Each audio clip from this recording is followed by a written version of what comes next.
Is it live? Is it live or is it Memorex? Remember that line from The Fly with Jeff Goldblum, the David Cronenberg movie? This is Anthony Metivier from magneticmemorymethod.com. I got a really interesting question about a book in my email this morning, and it is really asking, should that book be a book that the person asking the question should read? Now, I can't give away this person's email address, but there's something, and you'll know this when you watch this, that is in your email that suggests that you really should because of the relationship to knowledge that's embedded and encoded there. Anyway, I mean, the question of reading brings to mind Dr. Seuss, of course. I can read in red, I can read in blue, I can read in pickle color too. I can read in bed, I can read in purple and in brown. I can read in a circle and upside down. I can read with my left eye, I can read with my right. I can read Mississippi with my eyes shut tight. Mississippi, Indianapolis, Hallelujah 2. Reading with my eyes shut tight is awfully hard to do. Something like that. I probably made some mistakes there. It's been a long time since I recited that. But you should definitely read everything with your eyes wide open. But the book that is being asked about here is a really, really important book. I interviewed Scott Gosnell, who translated the book, and the reason to read it is just to support someone doing such great work in preserving and bringing into English memory palace work, memory technique work that you can learn more about and adopt from. So this is Giordano Bruno's Umbris, Idearum. I'm never really quite sure exactly how that should be pronounced, but what's so fascinating about it is that and what I appreciate so much about what Scott did in the translation, because now I'm translating I'm having these spoonerisms this morning. Matteo Ricci's Shigua Jipa from Chinese, which I was able to finally find, and that just basically means Western memory technique. And Ezra Pound, he had these three categories of translation that he was very sensitive to and always attending to, which were the Phanopoia, which is the imagery that's in the language, and in Shigua Jifa, Ritchie is using a lot of images, and then there's the Melopoia, which is the sound, right? But this is something that you don't have access to with something like what Scott must have been was dealing with, and so I imagine he had a better sense of that than I do for classical Chinese. But I'm not even translating the Ritchie from classical Chinese, but rather from a German translation of the classical Chinese. It's all that I could find, and it might be one of those things where I just didn't look hard enough and it's already in English, but I just can't find it for the life of me. Thanks for that thumbs up there, and let me know where you are in the world. But the answer to the question, I know why this person is asking. Alan from Melbourne, hope it's not too cold up there for you. No, it's actually really beautiful. Do you want to see how sunny it is? I don't know if that will show up. There's a building back here. Well, hey man, we can do this. We're live. Let's see if I can see. I've named this building here, I've nicknamed it Optimus Prime from the Transformers, because it's like red and blue in a way. Anyway, the question of whether or not to read this book by Giordano Bruno, I understand. Actually, the email says, I've listened to Scott Gosnell's audio, the interview that we did, where he talks about his translation of Bruno's book. It's not clear to me whether this translation is something practical or not. I don't want to waste my time. Could you please tell me straight up, is it worth reading? Kind regards. And that's from Irene. And again, there's something in the email address there that suggests that you might want to just for the love of knowledge, but I know you don't want to waste your time. So let me say that there is no waste of time. It supports the work of people who are perpetuating and bringing into the modern world, the 21st century that we're in now, the ancient art of memory.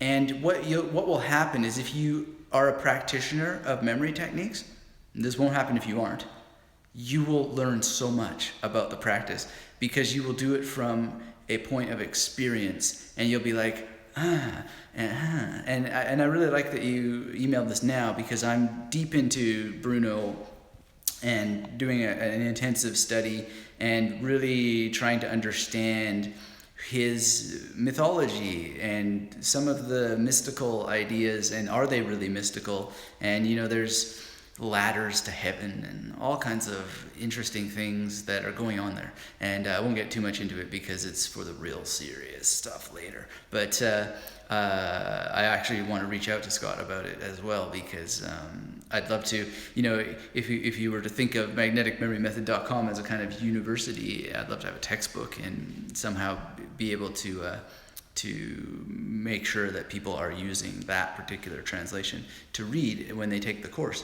Now, the other reason that you want to read it, oh, by the way, let me finish the three things of Pound's translations. There is that there's also logopoia, which is the logical sense of a language.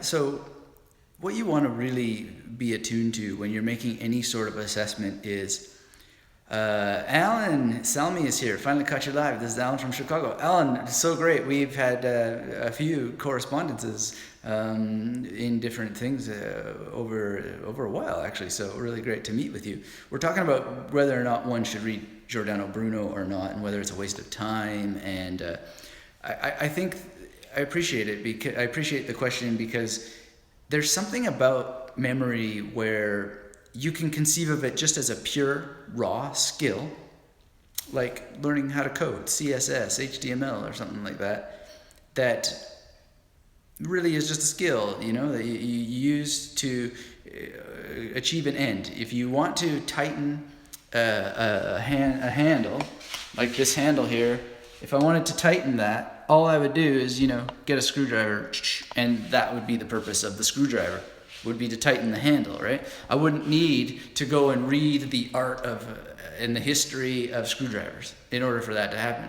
And memory techniques are very like that. That's straight up. That is exactly legit.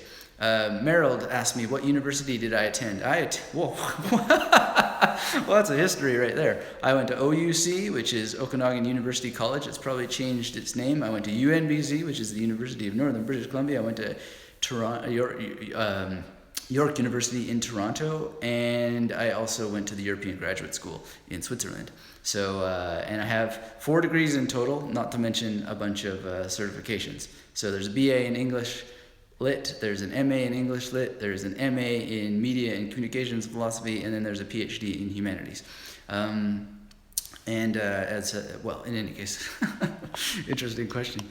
But the memory techniques really are a tool, and you don't need to get all into the history of it and so forth. However, that said, I think that your abilities with the tool will be so much more nuanced, finer, and more satisfying if you do go into the history, if you do go and read the ancients. Okay?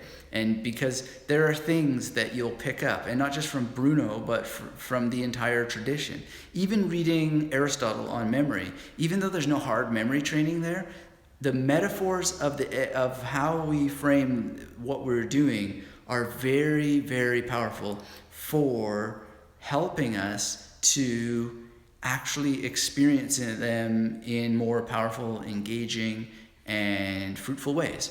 So one of the things that I was really honored to be able to do was to speak with Dan Curtis from MyQuest. That's on the podcast episode I released yesterday. I'd really love if you go to magneticmemorymethod.com today and go and listen to that. There's a survey about an app that I want to create for you.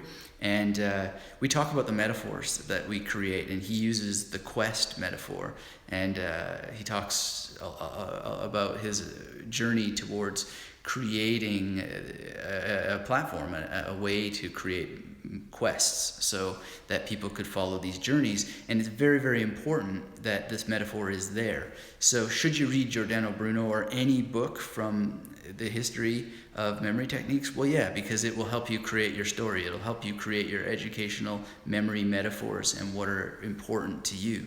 And so Matteo Ricci really grabbed my imagination because of the China thing and the boats and travel and all the wonderful options and possibilities that opens up to. And, you know, I don't like gurus in memory. I don't like gurus in language learning or anything like that. But it's not that I dislike them.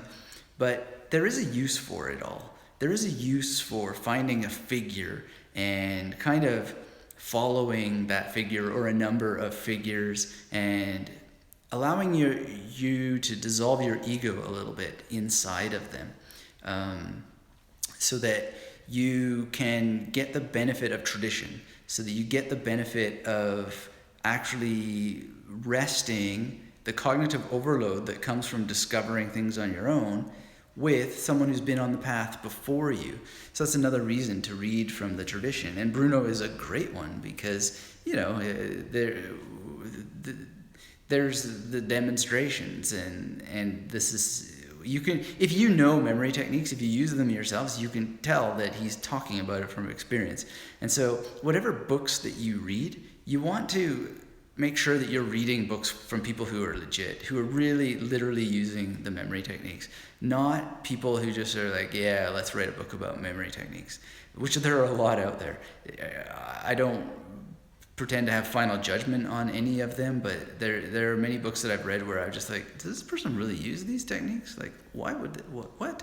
You know, it's just kind of weird. But that said, maybe that's just their experience. But it seems so thin. It seems so as if they don't have an understanding of the multiple kinds of human brains out there, which is another reason to read multiple memory authors, is because you're getting exposed to different mental, sensory, perception strengths and even weaknesses, and you're seeing their preferences, and then you can cross-index their preferences against your own preferences, and the question of how others learn will guide how you come to learn, and again how you create these metaphors for yourself. And it's really, really powerful. It's really potent and powerful. So you want to do that. And you know, all the greatest memory teachers, they always talk about how they went to their precursors, the people that came before them. So I sat with Tony Buzan, and I was so impressed by how he's just rattling off all the people he went to learn about memory. And one of the people he mentioned in that afternoon was Harry Lorraine, and I was just like, wow, you went to Harry Lorraine. Almost had in my chronological mind that it would have been the other way around, but not so apparently. And Gabe from VA, hey Gabe, great to have you here. Really appreciate you letting me know that you're here. And hey guys, thank you for all the likes and engagements and stuff like that. You know, YouTube is always doing changes. In order for this to be possible, engagement is such an important thing. I don't mind. I've taught all around the world. And Gabe says, you rule. Thank you, Gabe, for saying that. I appreciate it. But I understand people, sometimes they just like to sit and engage with half their brain or with all of it and be involved and so forth. And there's the classroom effect where you'll say, hey, are there any questions? And nobody will say the question that's on their mind, or maybe one person will have a question. No question is off bounds. It might not get answered necessarily on the live, or I might ask you to go and check out something on the website because it's been answered in much more detail than we can do there. But, you know, questions are good, so pop them in, your comments and so forth. And they go by pretty fast here, so you may need to repeat them if I'm looking away from the screen. But the point of this question that came into my email, and April's here, so I got to get going because we are invited to the biggest memory palace. Come home. Ni hao. Ni hao ma. She said now. Good. So I hope that answers the question. Really, read Giordano Bruno. read Giordano Bruno, what possibly could go wrong. You'll learn a lot, and your practice will deepen. And yeah, we're going to go and check out this amazing memory palace. It's a government building that you need like someone to take you through. And it was an invite from a student of the magnetic memory method, customer. I don't know what the proper word is. Mayank says hello. Jack says link for the book. Jack, which book are you talking about? Oh, I'll have to put all that up on the channel later, but it's called the Umbris Idearum, and it's by Giordano Bruno. What you should do is go to magneticmemorymethod.com/Bruno, and you'll hear the interview with the translator, Scott Gosnell. Thank you for asking, because that helps me remember to tell you to go and listen to that interview that's being asked about here, and read the book. Support the work of people who are bringing memory techniques into your lives and helping bring. I mean, I've learned so much from Scott, talking with him, and please listen to that interview if you're a student, especially because he tells you an amazing idea for using the examination room as a memory palace. So enjoy that. Anyway, we're off to check out a local memory palace here in Brisbane, and I'm so excited to meet a new person who has taken the magnetic memory method training, which is always one of the most delightful things. And yeah, thank you for being here. Thank you for your questions and comments and engaging in these videos. And please do go to magneticmemorymethod.com, the main page right now for the new interview with Idan Curtis and MyQuest. There is a survey there, and I would love for you to be part of that survey in order to help craft the creation of a memory palace or a magnetic memory method app.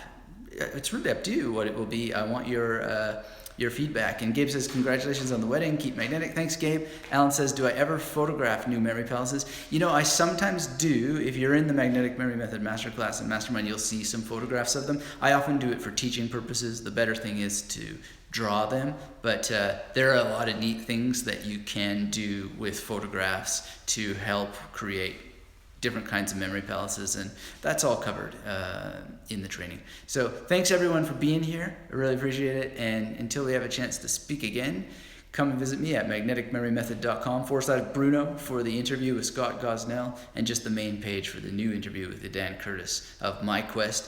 Fill out that survey, please, to help shape the future app to come. And until we speak again, keep yourself magnetic.